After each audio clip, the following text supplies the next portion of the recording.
So good morning, everyone, and thank you for being here. Today we're going to talk about degree works. We'll be losing SAIN in a few days. It will not be available to you. So if you have not begun to play with degree works, priority registration starts on April 8th, and now would be the time to kind of play with it. Not kind of, play with it a lot. So sign in. And then you're going to go to academics. Once you're in academics, go to faculty services. And then go down to student advisement menu, all the way down in the bottom. Everybody good? Good.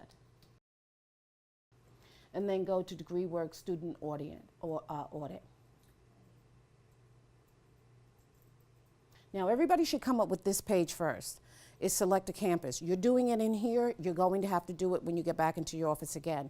So if you click on the point down arrow for the campus, you're gonna look for Suffolk, just Suffolk. And then log in. So when you do this, you log in twice. When a student logs in, they only log in once. Faculty, you're special. Okay, so this is where everyone should be. Now, here's what I have to ask you. We are using a live student. Confidentiality is of the utmost here. It means that we're going into play in a real student's SAIN or degree work right now.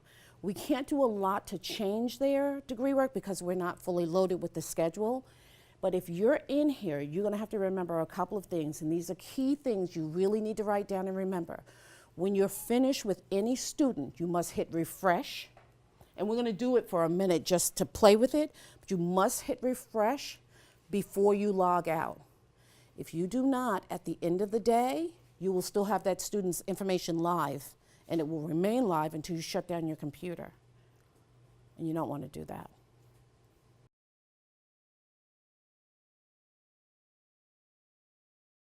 Keep in mind, it's a live student, okay? So the confidentiality we have with us as faculty, we want that same professionalism with our students. Welcome to Degree Works. This is what it looks like, okay? You can scroll down, and it gives you an overall of the entire student's degree program here.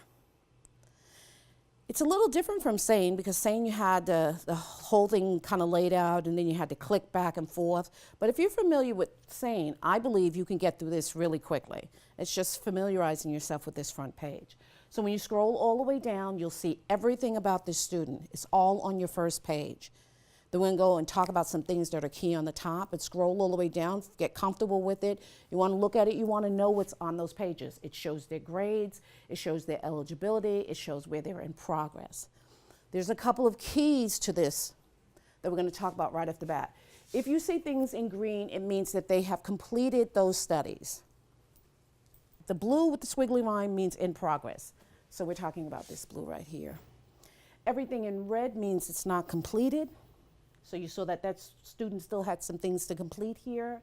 And then we're going to go ahead and we talk about credit by exam prior learning, if they're in progress with courses, if they transferred or if they've withdrawal. Same thing as SAIN, but these are just the keys here. So making sure you have the student's correct ID number is important. If you don't, you can also find the student by their first and last name. You can type it in there, it'll populate. See how she's here, down here, and then you hit OK, that student will come up. Students can't do this because they can't find other students' information. But faculty, you can do this.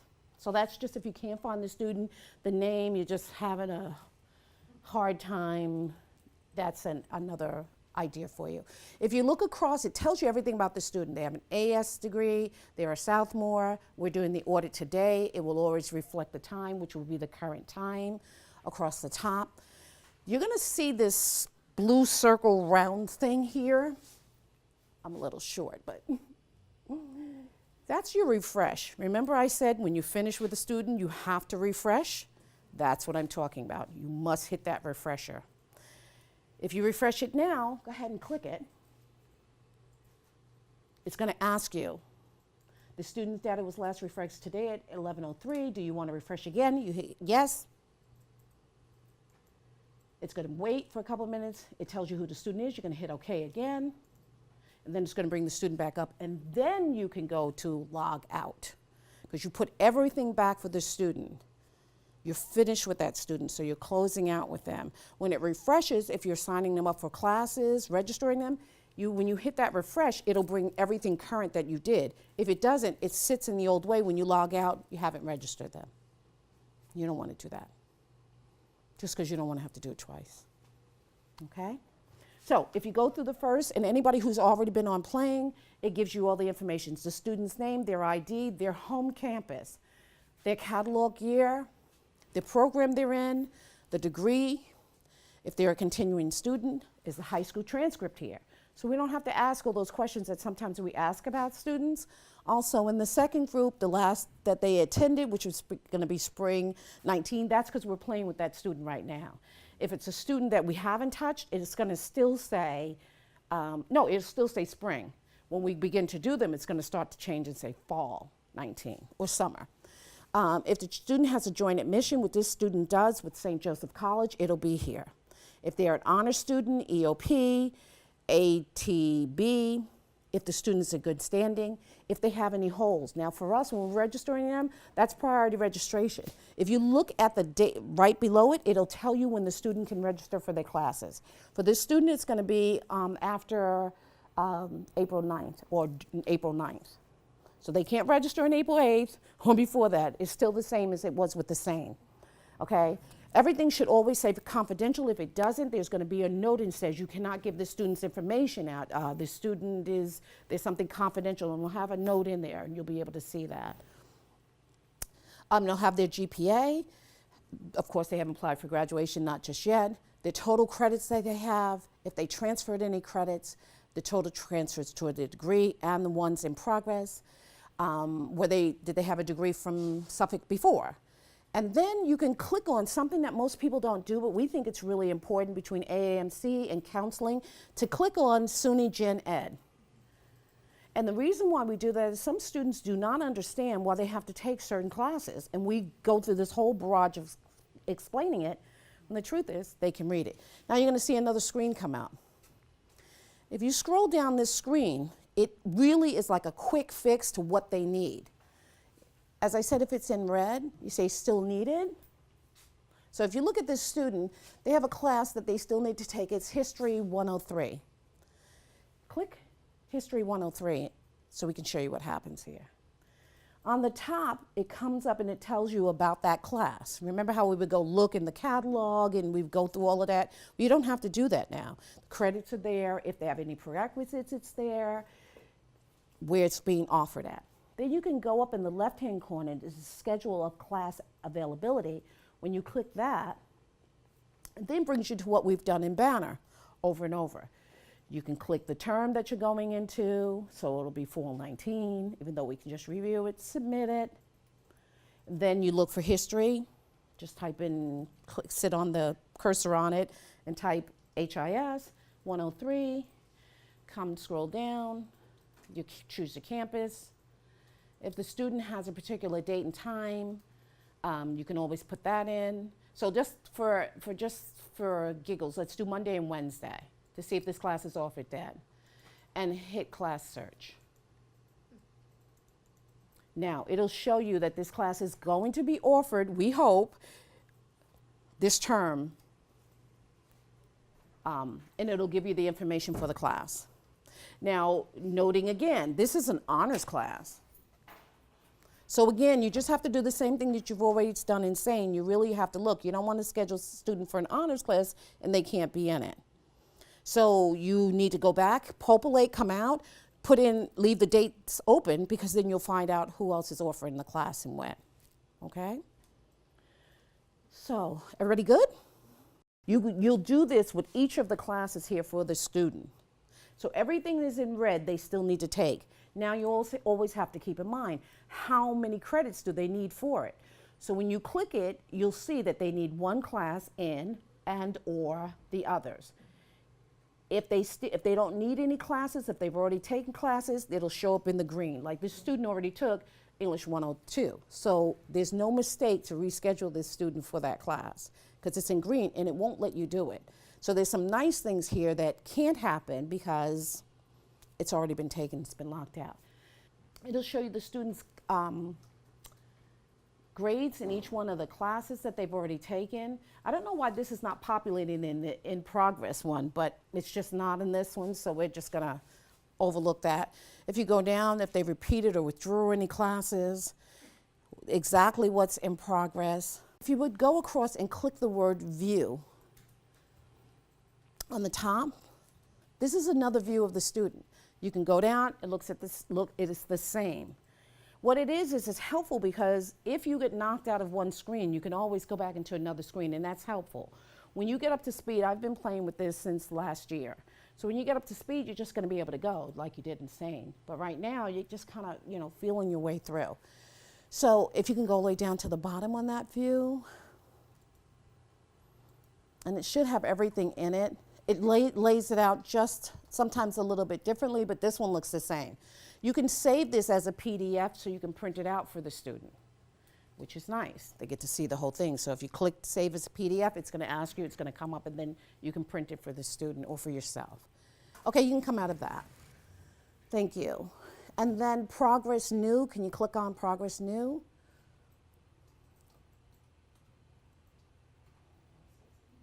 Process New. And again, you can go in. So what DegreeWorks did was it allowed you to have a number of ways to get in here. And you want to utilize those because you want to make sure there's no mistakes when you're doing this. They can't see this. It'll only come from us and what we tell them because it's new. All right, so you can click on class history. You get to see the history of the student. You can, so a lot of people when I've talked to, especially Eddie about this, if you scroll all the way down, if you do this, we feel it's like an unofficial transcript for a student. So it'll show all of the terms and the classes they take, but it also has the GPA tracker on it.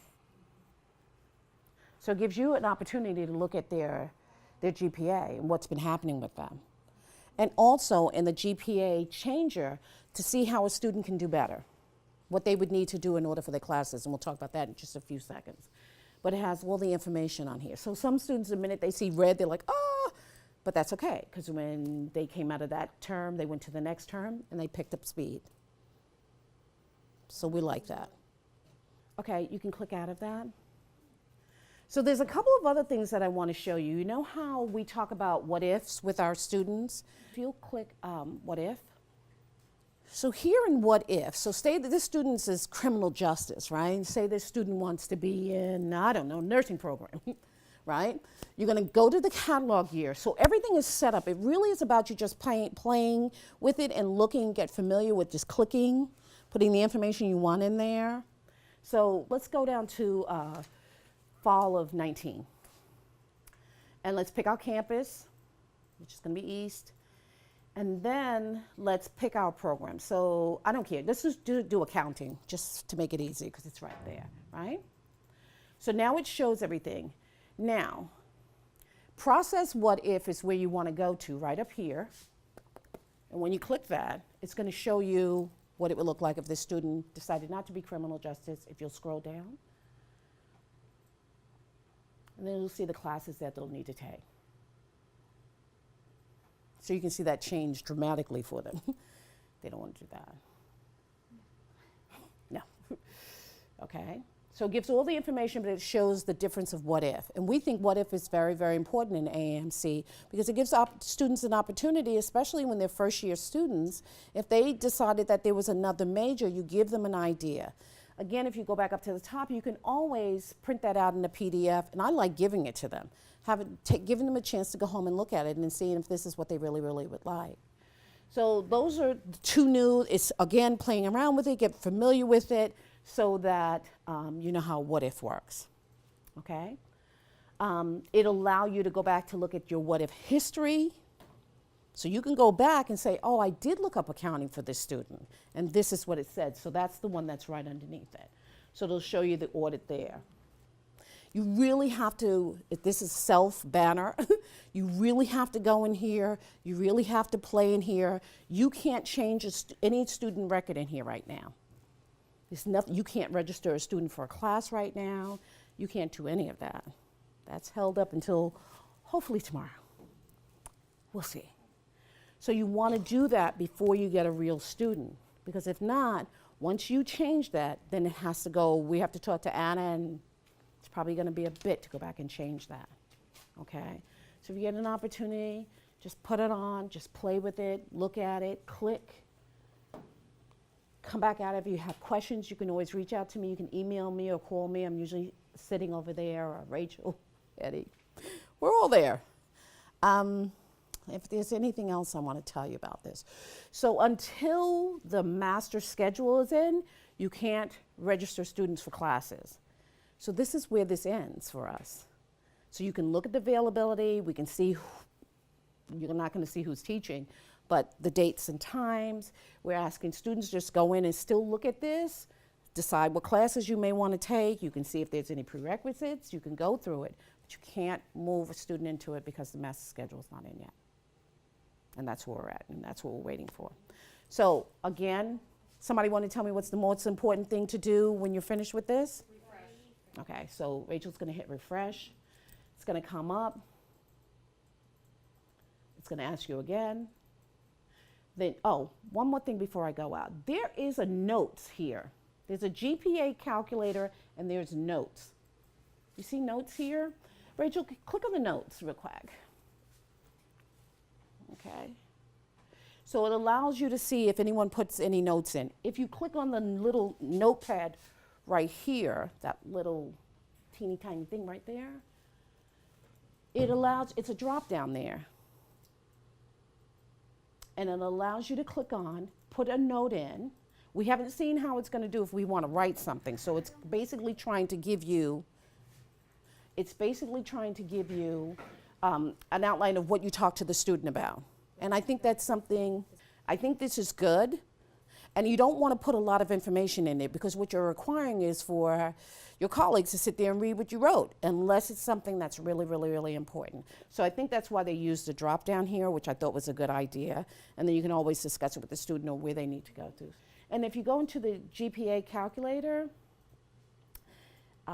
this is helpful for a student because you can actually figure out the student's GPA. If they say their GPA is 1.8 and they're like really having a tough time, you want to get them to a 3.0.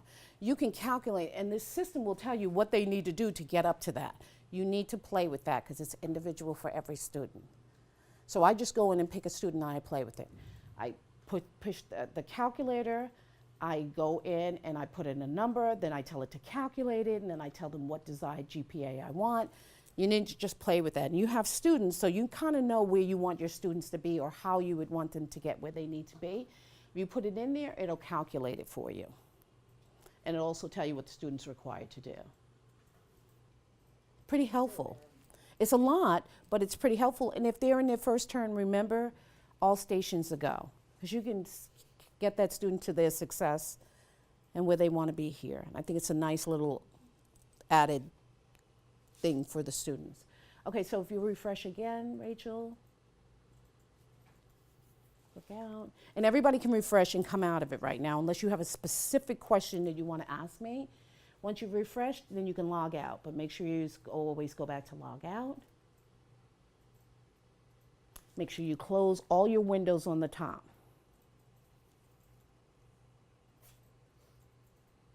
Now wait, before you go there, make sure you log out as sign out all the way over. Because if you don't, when you go back in this, for some reason, I don't know why, it stays open.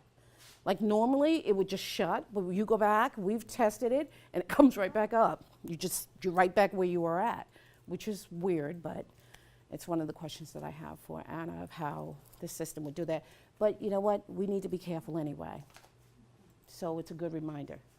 So basically DegreeWorks is here. If you haven't played with it, please play with it. Once it goes live, remember any student's ID number you're putting in there are real. Be very careful if you haven't been in there when you go through it, please.